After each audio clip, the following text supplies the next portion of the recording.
Alors, celle-là, c'est relativement nouveau. Bon, tout le monde connaît la cote Morningstar, on connaît les quartiles, vous en connaissez beaucoup depuis le début.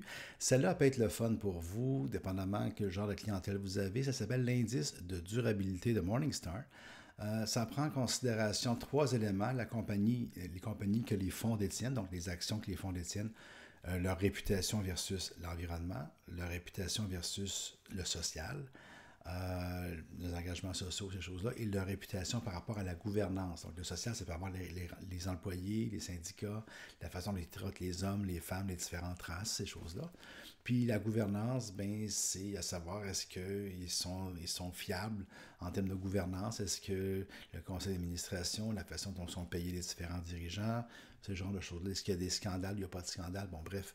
Donc ces trois éléments-là, c'est pas Morningstar lui-même qui vont identifier, mais ils sont abonnés à une banque de données et ils vont agréger ces données-là par entreprise, comme étant Banque Royale, Banque CBC, Ford, Toyota, nommez-les, et ils vont regarder ce qu'un fonds détient, et chacune des compagnies que le fonds va détenir va avoir sa cote. Il me semble, je ne sais pas, maintenant Shell, on va dire que Shell, il y a 4-5 ans, au niveau de l'environnement, avait fait ci pis ça, puis il y avait une cote épouvantable, on va dire. Puis on va dire qu'une autre compagnie, le Cirque du Soleil, ou je ne sais pas quoi, là, a une cote extraordinaire. Puis dans mon portefeuille, ben, je détiens et un et l'autre. Et ils vont pondérer les cotes de chacun. Et chacun des fonds vont se voir automatiquement attribuer une forme de cote de durabilité, dépendamment du genre d'entreprise vers lequel le fonds va investir. Donc, aux dernières nouvelles, on avait 1407 fonds. Ce n'est pas tous les fonds qui sont notés, mais sur 3000 quelques fonds, il y a 44%. Parce que, bon, il y a 10 000 fonds, mais sur les 10 000 fonds, il y a 3600 réels. Le reste, c'est tous des A, B, C, D, F, puis toutes les séries. Donc, il y a environ 3000 quelques fonds. Il y en a 1400 qui ont une note, et donc 44% de tous les fonds. Et de 1 à 5, c'est pas des étoiles, mais c'est comme des petits globes terrestres pour signifier la Terre. Donc j'ai 135 fonds qui ont une étoile ou un globe. J'ai 306 fonds qui en ont deux, 527 qui en ont trois. Cette fameuse courbe normale, on la retrouve.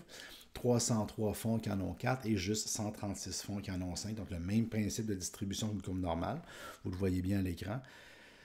Donc, si vous êtes courtier, vous avez la chance, de, dépendamment des fonds que vous avez à vendre, peut-être que vous êtes dans une institution, vous avez des fonds, vous êtes obligé de les vendre, ça peut arriver.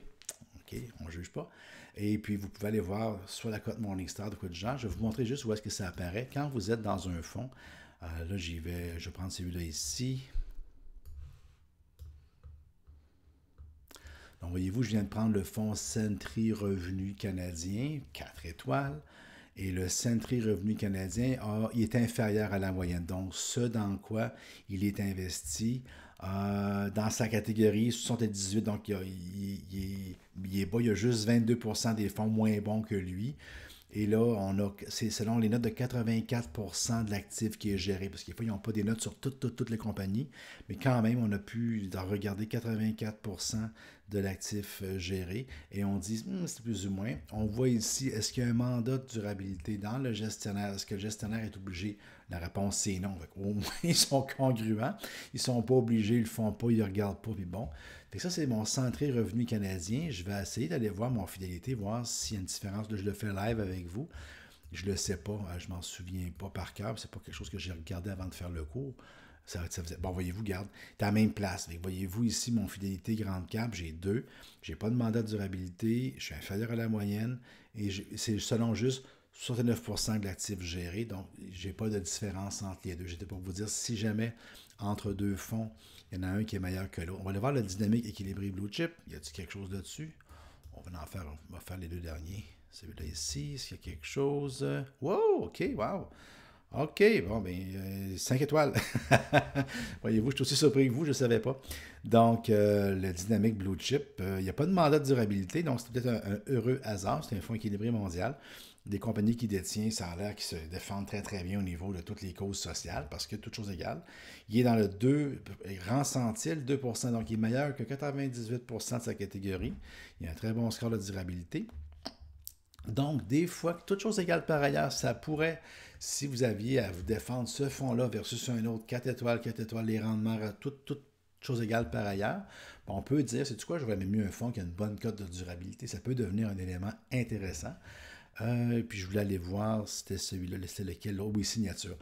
Parce que des fois, pour vous distinguer, tu sais, on est des conseillers financiers, on est en compétition avec plein de monde, puis des fois, il y a les rendements dans la vie, des fois, il y a d'autres choses. Ça peut être un élément pour vous distinguer. Fait que vous voyez ici, je suis avec le CI Signature Revenu Croissance, c'est un fonds 4 étoiles, même genre de frais de gestion, ça se ressemble.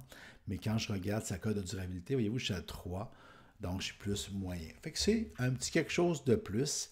Il y a des clients, il y a des gens qui peuvent être sensibles à ça. Alors, je voulais vous en parler. C'est moyennement nouveau, c'est peu parlé, peu connu, mais c'est mis en place par Morningstar, puis je pense pas que c'est prêt de disparaître. Puis avec tout ce qu'on connaît, tout ce qu'on voit, ça peut être quelque chose qui va prendre du galon un jour ou l'autre, fait que c'est aussi bien que vous le sachiez tout de suite.